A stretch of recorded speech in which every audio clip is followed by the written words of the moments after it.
પટેલ ભાવિક કાંતિલાલ, ગામ રામપર રોવા। હવે આપણે જે જગ્યાએ ઊભા છીએ એ બિયોણી અને રામપરની વચ્ચે જગ્યા આવેલી છે। 10 વર્ષ પહેલાં આ રોડ બનેલો હતો। ગામ બેરુથી કરી અને મોથાળા સુધી આ રોડ બનાવવામાં આવ્યો હતો 10 વર્ષ પહેલાં।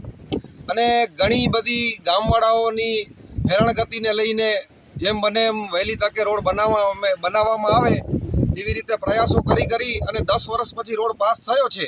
અને રોડ પાસ થતાં અત્યારે રોડનું નિર્માણ કાર્ય ચાલુ છે। હવે રોડ બનવાની ક્વોલિટી તમે જોઈએ કેવી ક્વોલિટી બની રહી છે। એના લીધે અમે ગામવાળા માણસો બધા ભેગા મળીને આ રોડનું તાત્કાલિક ધોરણે કામ બંધ કરાવવામાં આવેલ છે। કારણ કે રોડની ક્વોલિટી જોતા લગભગ 3.5 મહિના રોડ ચાલે એવી ક્વોલિટી લાગે છે। અને 3.5 મહિના રોડ ચાલે અને ફરી પાછું અમને 10 વર્ષ સુધી હેરાનગતિ થવાની।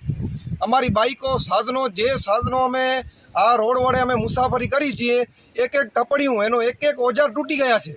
તો હવે અમારા જેવા મજૂરી માણસો આવા ખરાબ રસ્તામાં ચાલીને કેટલા ટપડિયા બદલાવે, કેવી અમને પરેશાની થઈ રહી છે। હવે તમને બતાડું કે રોડની ક્વોલિટી કેવી છે, તમે આવો।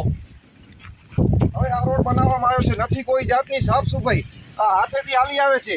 આ રોડ બનાવવામાં આવે છે, આ રોડમાં શું ચાલશે? 2 વ્હીલર ચાલવાનું આનામાં કેપેસિટી નથી। હા સાહેબ, આવી જાઓ તમે।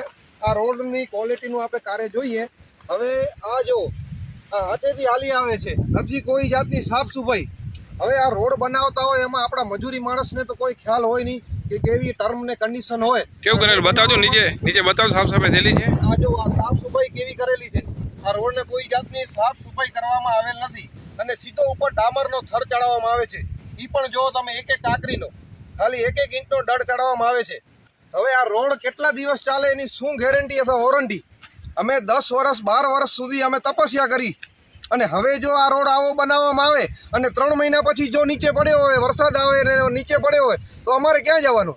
તો મને એવું લાગે છે કે આ રોડમાં ભ્રષ્ટાચાર છે કે શું છે।